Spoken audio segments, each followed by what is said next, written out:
Donald Trump is looking to put the finishing touch on his run for the White House, while Ted Cruz is hoping to pull off an upset win and live to fight another day. The Indiana primary is happening right now. We are live with the latest. First, fast, accurate. You're watching WSBT-22 News at midday. Happening right now, Hoosiers headed to the polls for the crucial Indiana primary. You have 6 hours left to cast your ballot. We've heard there are some long lines at a number of polling sites around the area. One polling place in South Bend, in fact, had a little bit of a hiccup this morning. WSBT-22's Caitlin Connon is outside the precinct at Riley High School. Caitlin, that school went into lockdown this morning. Bob, South Bend Police Department detectives were called to the area for reports of a man with a gun. Riley High School was shut down as a precautionary measure, but of course that caused some issues for voters. The school shut its doors at 8:30 and they remained closed for about 45 minutes.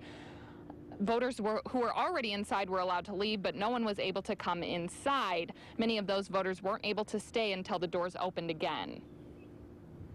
I'm lucky because I could come back, but some people are on their way to work or an appointment or something, and they don't have the time to come back.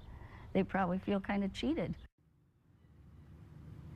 Riley High School has reopened its doors and voters are coming in and out. Polls don't close until 6, so if you weren't able to vote this morning, you'll have another chance tonight.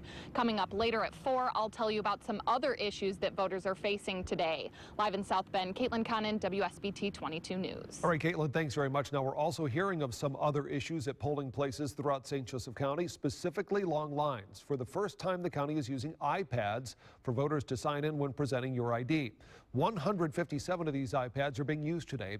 The poll workers used to have to sift through reams of paper to look for voters' names. Well, that's now been eliminated by the iPad check-in system. While some poll workers say the iPad makes the lines move faster, we're told other workers say it's slowing them down because there's only one iPad per polling place.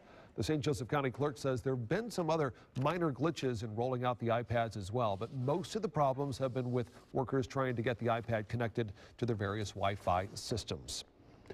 Also today, results could be make or break for the presidential candidate, specifically for Republican candidate Ted Cruz. According to the Wall Street Journal's latest poll, rival Donald Trump has a 15-point lead over Cruz. The pundits predicting Trump can seal his nomination with a win today. Cruz, though, not backing down.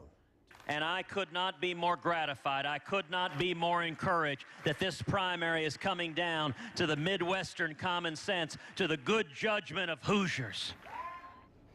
Now, you will also see Governor John Kasich on the Republican ticket today. He did make that agreement earlier with Ted Cruz to not campaign in Indiana as a joint effort to try to slow down Donald Trump.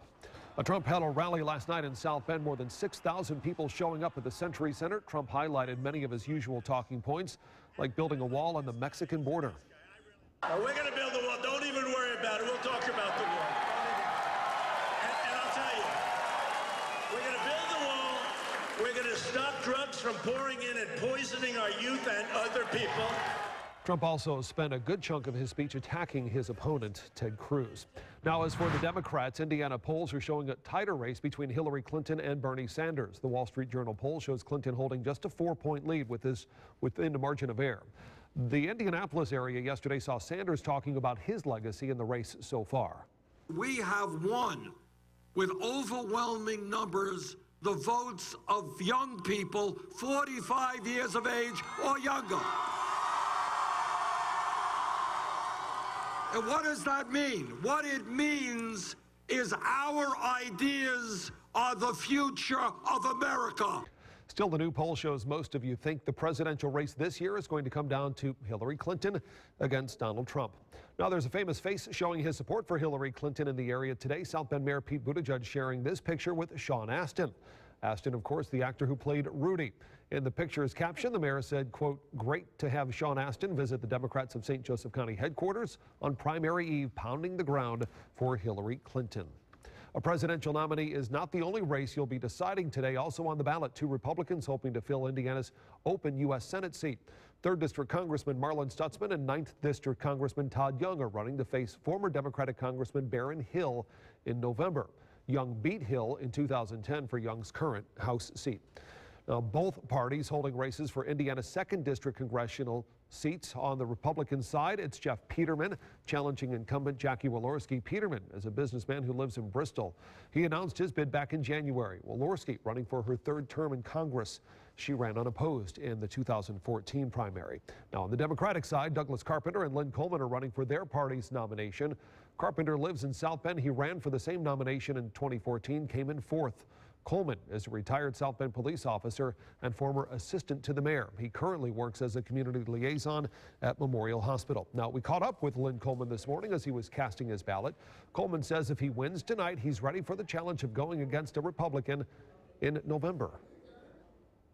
All those things that people stack up against us, the money, the fundraising issue, being a real Republican district and how it's been gerrymandered, and all of those things that stack up against us, we're going to find ways to overcome that.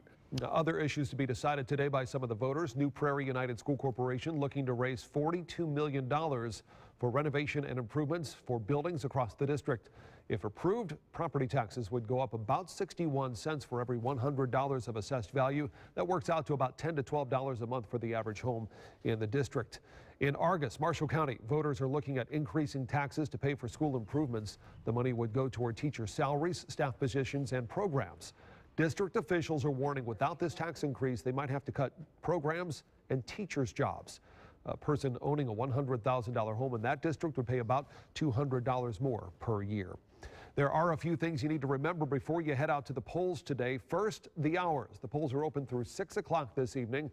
Some counties have specific precincts where you vote. Other counties use vote centers where you can vote at any one of several locations within that county. If you're not sure of your location, you can check it out online. We have that link at WSBT.com. Another thing to remember, you have to bring your driver's license or other government-issued photo ID. Voters who forget their ID can cast a provisional ballot. Finally, you have to choose a party to vote on today. Indiana is an open primary. That means you can choose either a Republican or Democrat ballot when you sign into your polling place and vote only on those candidates without registering as a Republican or a Democrat.